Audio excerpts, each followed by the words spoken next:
Wala nga pa.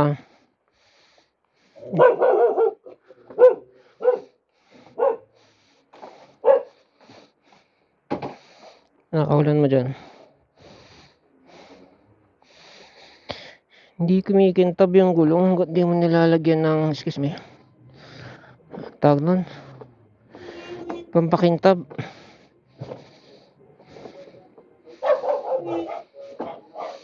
Ano ang mga pampakintab na nilalagay? Tire block. Hindi tire block pero mga ganong klase. Armor all yun. Kailangan kasi doon, kailangan maingat ka kasi pag nalagyan mo yung hindi dapat lagyan, dudulas ka sa daan. Lalo na yung gilid. Tapos bumangking ka. Delicates.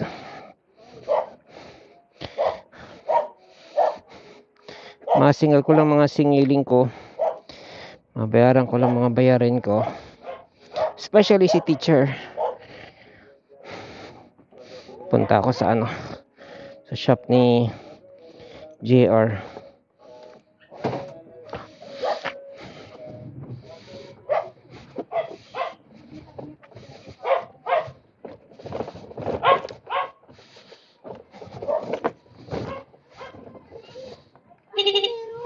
And yung shop ni na bahay niya ni Jonathan, bahala kayo gusto niyong puntahan.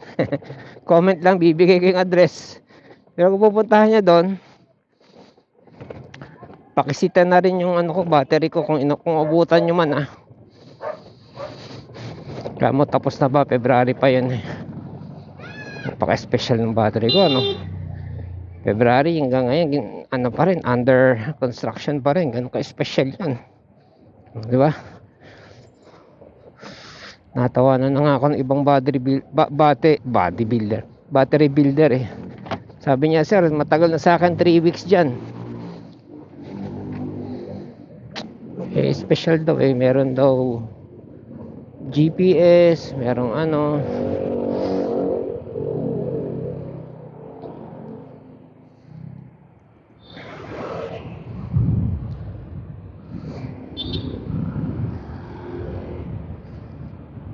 uy, nasira pala to.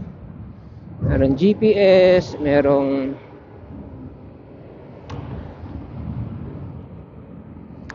ano ba mga special doon.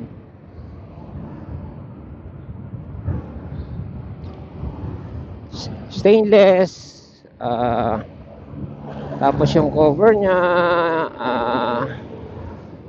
tawag sa ganung cover fiberglass, tapos silicone sealed, di ba? 6 months is not enough. Hindi pa nga tapos. Ayaw na nga magpakita dahil hindi pa tapos. Pero bayad na yun fully paid. Tapos yung luma niya dito sa akin. Ako nga nag-insist Sabi ko, sige, gamitin ko na muna yung luma mo dahil sobrang tagal mong magawa, at least may magamit ako. Sabi niya, okay. Kinapit naman niya.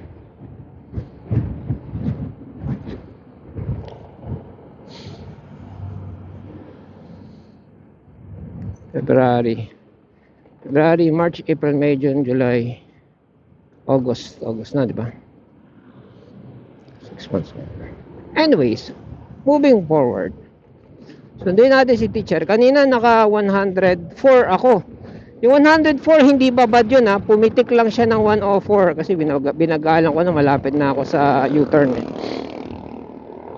Pumitik lang siya ng 104. Kaya parang hindi ganun kahaba yung yung Marcos Highway yung U-turn to U-turn, alam niyo yun, hindi siya ganun kahaba.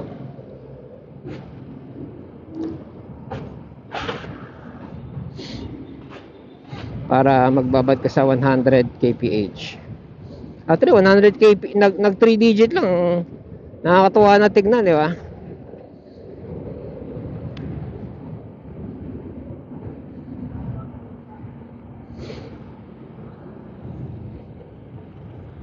Tapos gabi pa, so ang linaw, linaw tingnan ng ano ng cellphone.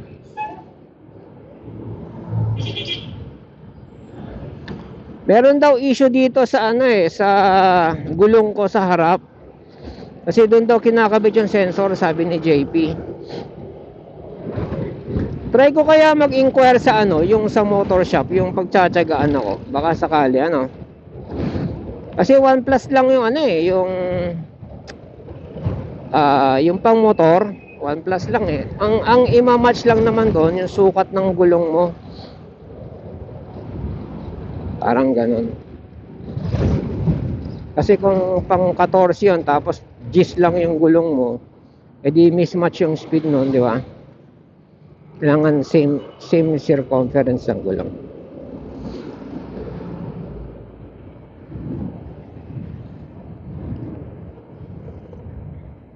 Saka isa pa, yung unang run nun, i-compare natin sa GPS kung close. I'm sure hindi perfectly match kung close man kung close man lang. Excuse me.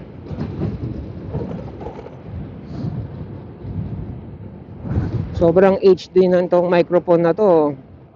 Ultimo paghinga ko, rinig na rinig di ba?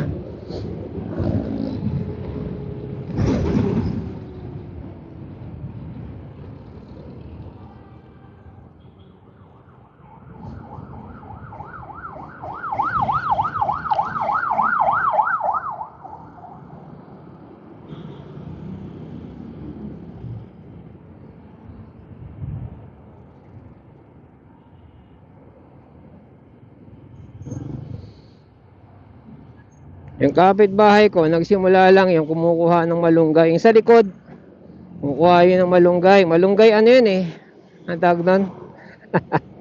Malunggay, ang tawag sa ganon.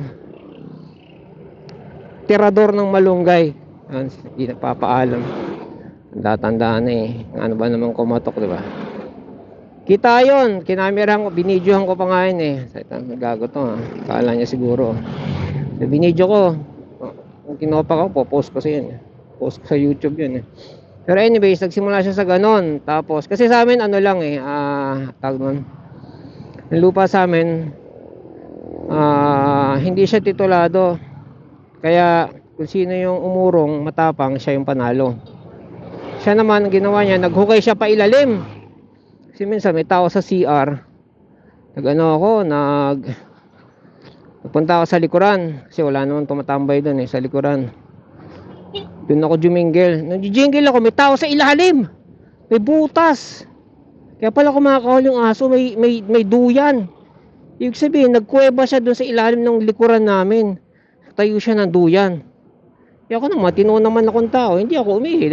Ihian ko yung tao. Lusot yung ihi ko doon sa ilalim. So sabi ko, pang klase itong mga to hindi ako pala away kasi alam ko na pag sinimulan yan mahaba walang katapusan yan. Kaya as much as possible iwasan natin yung away. Ako iniiwasan ko makapag-away or simulan yung away. Pag ako sinimulan pero yung sabihin yung away na pagsalita medyo pagpasensyaan ko pa yan. Pero yung simula na na physical ay practice yan. Magandang practice yan. Anyways, so yun. Ang tawag na ito. Wala tuloy ako.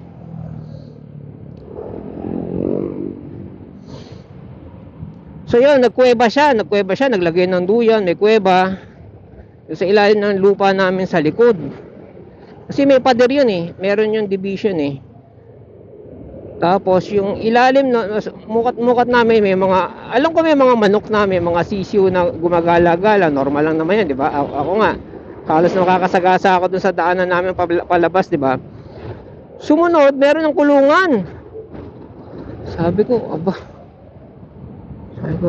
sige, wag lang bahay. Ganun. Several years later, bahay na yung tumayo. Nag-out of town kami, pagbalik namin may bahay na. Yun yung bahay namin. Kasi overlooking yun sa sunset. Tinayuan niya ng bahay yung dating manok. Actually, inaabutan ko siya nagpo-poste, sabi ko, ano yan? Dahil yung manok, gagawin ko lang ng ano, ng kulungan, sabi niya gano'n. Sabi ko, ibang klase rin, isip ko, ibang klase rin to ah. Ang taas ah, pang second floor yung kulungan ng manok ah. Again, hindi ako nag-i-initiate ng away, teka. Kita niyo pa yung speedometer. Pangkakaliwa. Woo! 92. Baka pumihit itong pulan na to eh. Okay na. See? Okay na ako sa 92. Sayang. Parang pag gusto ko talagang humataw ng maganda-ganda, balik-balik ka lang dito. Ayan oh, may nagputol din sa wakas. Tagal-tagal ko nang nasa mamataan yan eh. Delikado yan, makapal na yan, nakausli na sa kalsada.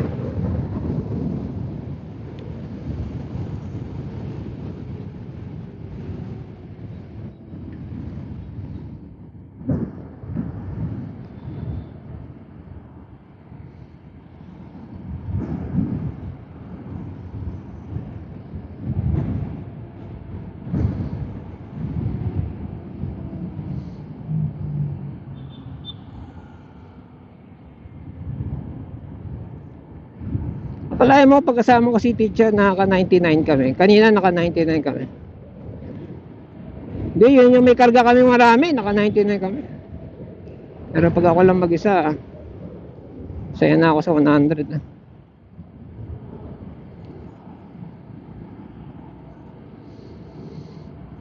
Napaka-apurado kasi ni teacher sa lahat ng bagay. Ay, ba't pala tumatawa? Ayaw niya tumatawa ako. Nakikita niya sa akin si Jonathan pag tumatawa kasi minsan bumisita yun sa bahay eh. Sabi, sino kausap mo? Parang baliw. Kada dulo ng sentence may tawa. Meron din ako pag nagkwento ako kunwari. Sabi ko, nakakita ako ng ano, ng 25 kilowatts na ano na e-bike doon sila Kambaog. Sabi ko gano'n, laki ng battery, may picture ako sabi. Tapos sasagutin niya ng, meron din akong kilala na ano, yung doktor.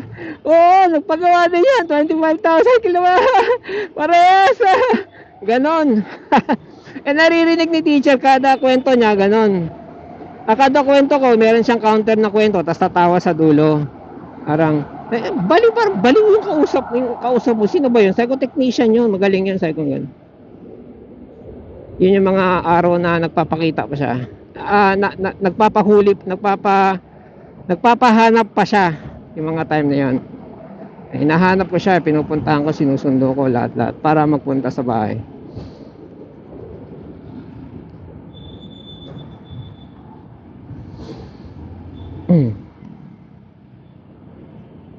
Kaya yun, ayaw ni teacher na matawa ako. Nalaman pa niya na ano siya, cannot be find na si Jonathan. Woo! Takot. Lalo siya nagalit.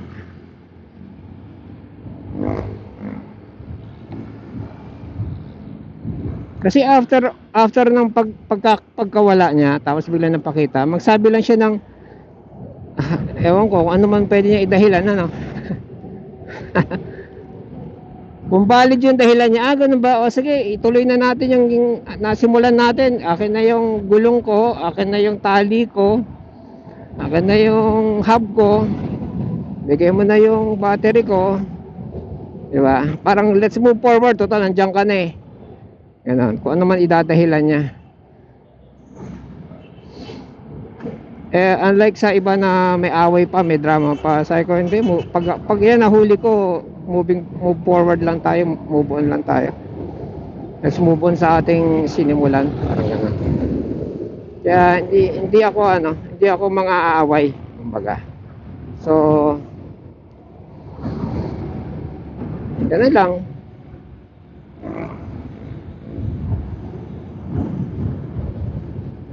Yung generation ko, magulang ko, lagi nag-aaway yun. Kaya siguro ganito ako eh. Lagi nag-aaway yung tatay ko. Ayaw natin bilisan dito, delikado rito. Baka umatras ng taxi. Tatay ko, ano yun? Taga Quezon. Hindi yun pala salita, pero pag nagalit yun at nagdadakdak yung mother ko, ang babato yun. Kaya pag sumigaw na yun, pag may trigger na, lahat ng mga mababato sa bahay, binababa namin. Kasi kung ano madampot nun, ibabato niya. Like one time, yung ashtray na, na bilog na parang bowling ball, na solid na kahoy. Tapos yung mismo base niya, almost 1 inch yung kapal. Bigat nun. Binato niya yung muntik yung ate ko. Naku, napakaliit pa namin nun. Naku, pag inabot yun, sure ball. Kaya pag may trigger na sumigaw na away, lahat, mga figuring namin, mga salam, isda, korting isda na solid na glass. Naku, pag inabot ka, actually, bungi-bungi na yun, ibato na rin yung mga yun eh. Pag inabot ka dun, tumama sa'yo yung parting basag, naku, hiwa mukha mo ng putok yung mukha mo. Ganon, palaaway yun. So magulang namin yun ha. Madalas yun kasi hindi ko alam kung anong away nila eh. Basta maliit pa ako nun. Lagi yun nag-aaway. Basta yun lang ang gawain namin mga anak.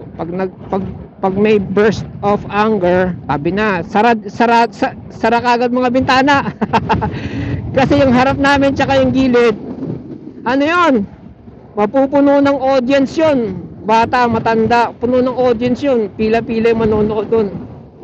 So sara na lang namin mga bintana, mga yan, para hindi makapanood yung mga audience.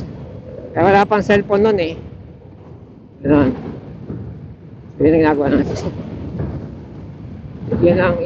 Yun ang ano namin pag nag-aaway sila. Mahabang away yun. Mauuwi siguro sa iiyak mama ko, ganyan. Tapos bibili ng gin. Maglalasing na yung papa ko, ganun, parang ganun. Kaya puro sila away. So yun ang away nila, di ba? Sunod, yung ako naman,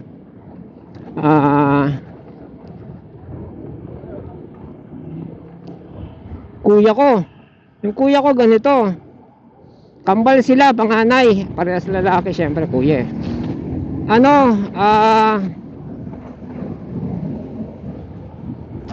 Nga ba yun? Nag-join, uso pa fraternity noon eh. Uso rin naman ngayon, pero iba yung fraternity noon sa ngayon eh. Sa ngayon, ang Taugama, nagkakawang gawa. Noon, Taugama, Akro, Apo, patayan yan.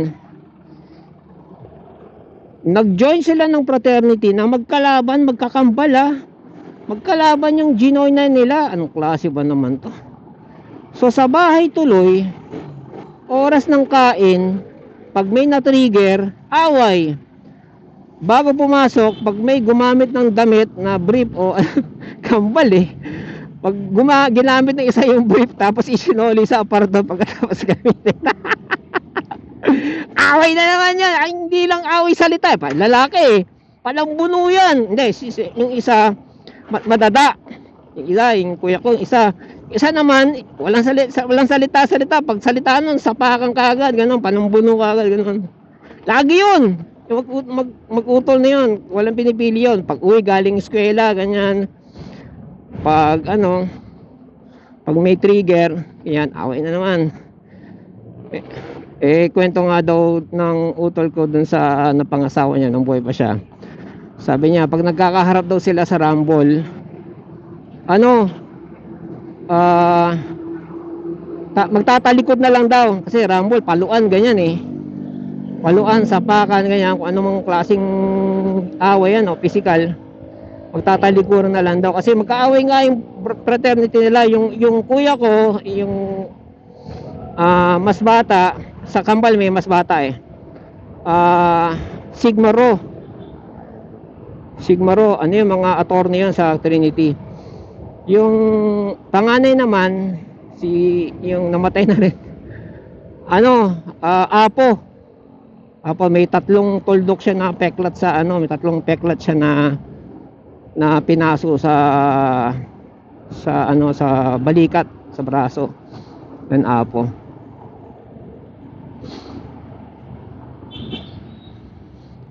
So yung pamilya ko pala laging nag-aaway. Ako ngayon, minsan nga inabutan na ako ng flying kick ng utol ko eh.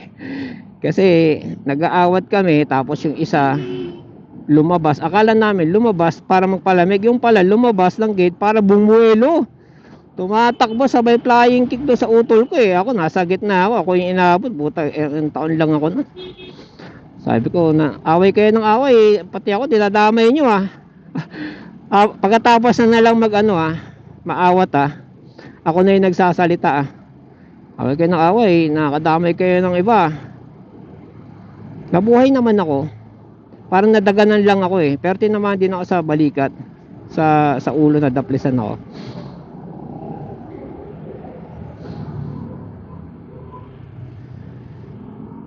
Ko away kayo kayong dadamay ng iba. Pinangaralan ko yung mga pangalan. Layo na agwat namin eh.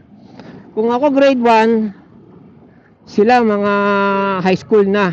Ganon, 4th year high school na, ganyan. 4th year, yung grade 1, grade 2 ako, ganyan.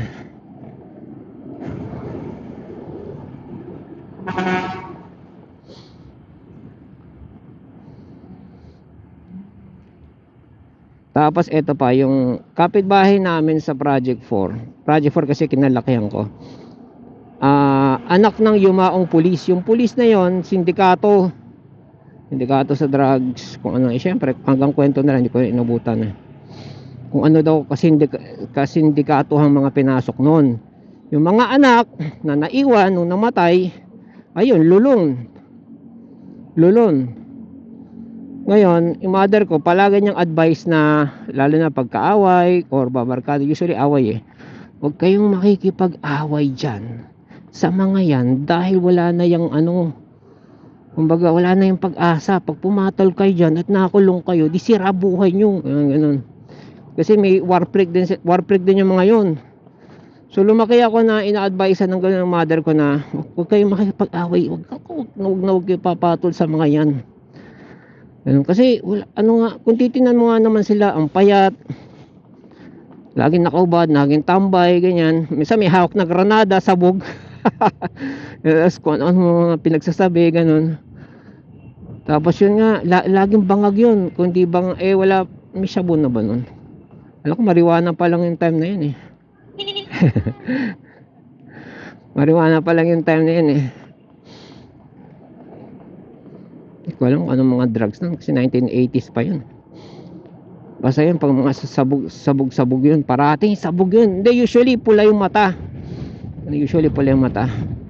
Sila, tapos ang papayat. Kaya huwag kayong papatol sa mga yan.